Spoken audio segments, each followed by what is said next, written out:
సత్యే ధర్మ ఇవాపర, సత్యము ధర్మము ఒకదాన్నొకటి ఎలా కాపాడుకుని రక్షించుకుంటాయో అలా రక్షించి కాపాడగలిగినటువంటి వాడు.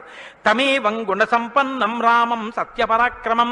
ఇన్ని గుణములు కలిగినటువంటి రామచంద్రమూర్తి సాక్షాత్తుగా సత్యపరాక్రముడైనటువంటి వ్యక్తి. ఆయన పరాక్రమం సత్యమే పరాక్రమముగా కలిగినటువంటి వాడు.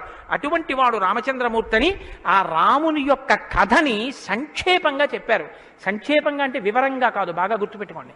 వివరంగా చెప్పలేదు, కేవలం ఏదో విహంగ వీక్షణం అంటారు చూసారా, ఒక్కసారి స్థాళీపులాక న్యాయంగా ఒకసారి అలా చెప్పేశారు. అది ఎంత తేలిగ్గా చెప్పేశారంటే, సజగామ వనం వీర ప్రతిజ్ఞామనుపాలయన్ పితుర్వచన నిర్దేశాత్ కైకయ్యా ప్రియకారణాత్ అంటూ.